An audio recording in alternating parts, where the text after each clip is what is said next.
Muy buenas noches para todos ustedes. Mi nombre es Héctor Darío Roa. Soy estudiante de Tecnología en Procesos Logísticos y este es mi aporte para la exposición de Fundamentos de Economía. Vamos a hablar entonces un poco sobre la economía. Tenemos el concepto de economía como ciencia, que se puede derivar en un concepto como ciencia de asignación de los recursos de manera óptima. O también podemos decir que es la simple administración del tiempo, el trabajo y los bienes.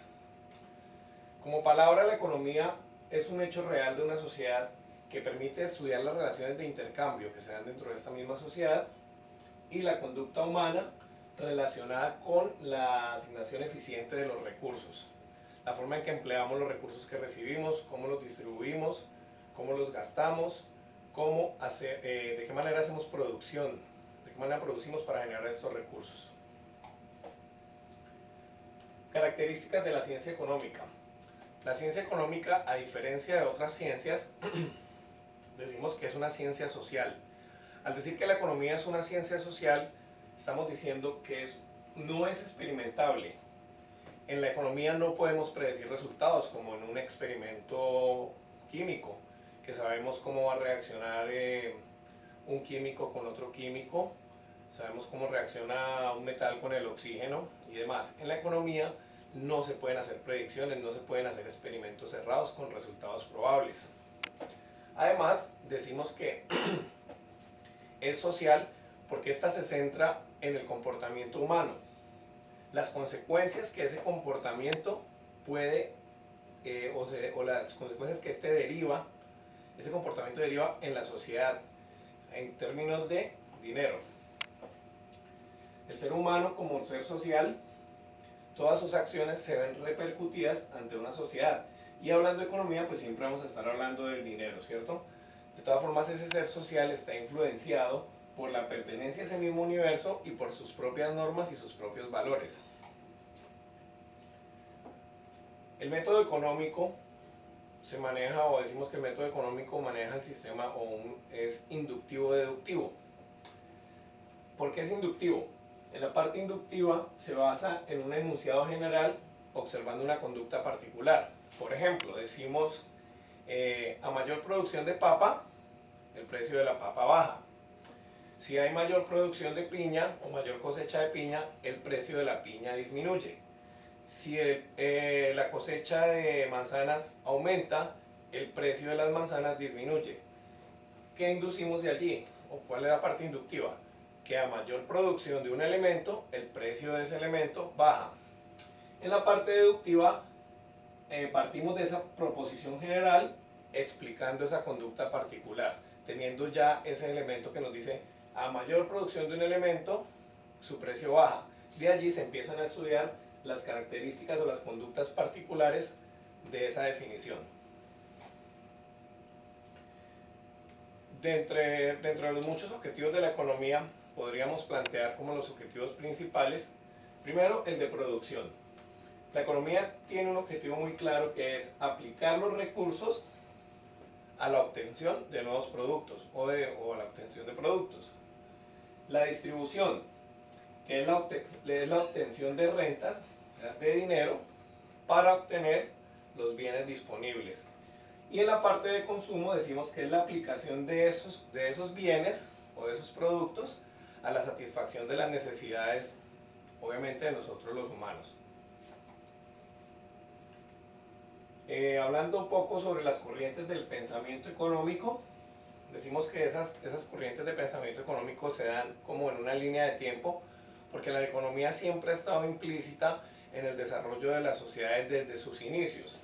Entonces, hablamos de la comunidad primitiva, donde había una economía muy básica, donde había intercambios de producción para la organización y la manutención de estos nichos sociales o de estos grupos sociales que habían pues en la era primitiva.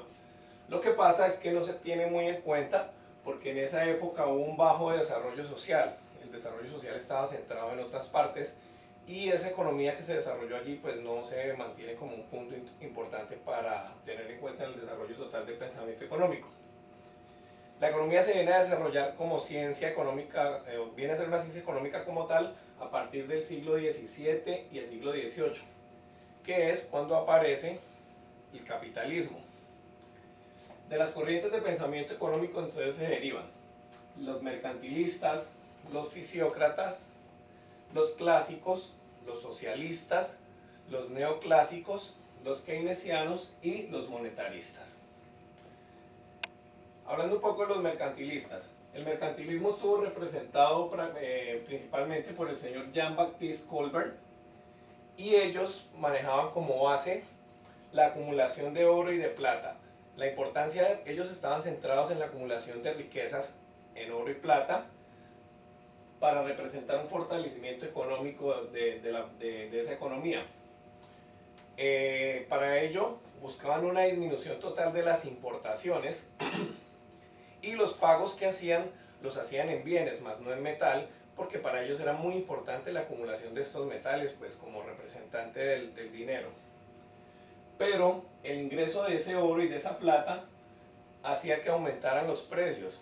Como consecuencia de esto, hubo una disminución en la producción, no les dio resultado. Luego aparecen los señores del pensamiento fisiócrata, representados por el señor François Quesnay de Francia, donde ellos dicen o se basan en la parte de economía como el derecho al disfrute armonizado del trabajo, es decir, lo que usted trabaja y lo que usted produce, usted lo puede disfrutar y es disfrutable hasta tanto no afecte a los demás miembros o a los demás seres de su sociedad. El gobierno desempeñó un papel como protector de esta sociedad. ¿Qué protegía al gobierno? La parte de la contratación, la parte de las empresas, el mantenimiento de esa línea económica en general. Entonces, ellos basaron la economía en la parte de la agricultura. La agricultura era lo único para ellos que podía generar un excedente que cubría las demás necesidades. La riqueza para ellos estaba representado en el potencial agrícola, más no en el dinero o en el metal. Y ellos se centraron sus estudios en las fuerzas reales que permitían el desarrollo económico en tanto a la parte de agricultura y demás. Luego aparece el pensamiento clásico. El pensamiento clásico está representado por el señor Adam Smith. Este pensamiento clásico tenía se basaba en el liberalismo económico y tenía unos elementos esenciales que eran la libertad personal, la propiedad privada, la iniciativa personal y la protección a la empresa privada. El papel que jugó el gobierno allí en este pensamiento era que entre menos interviniera el gobierno, era mejor. El mejor gobierno era el que menos intervenía en la parte económica. Basaron la competencia como el elemento que regulaba toda la parte de la economía. Pero el sistema no funcionó porque ellos le dieron más importancia al sector privado que al sector público. Ese pensamiento o ese pensamiento o esa inclinación hacia el sector privado terminó en despilfarro y corrupción, lo que hizo que el sistema no funcionara. Aparece entonces los señores del pensamiento socialista. Este pensamiento socialista fue principalmente representado por el señor Karl Marx. Los socialistas decían que el Estado era el dueño del patrimonio productivo de la nación y que había que socializar los medios de producción con el fin de anular las clases sociales, es decir, darle un estatus igual para todos. Los medios de producción, el pueblo era el dueño de los medios de producción y los productos que se obtenían de allí o las ganancias debían ser repartidas de manera igual. Dentro de los tratados más importantes que hizo el señor Karl Marx fue el de decir que la división de las clases está determinada por aquello que se produce, por la forma en que cómo se produce y por la forma en que se intercambia la producción. De allí se deriva la diferencia de las clases sociales.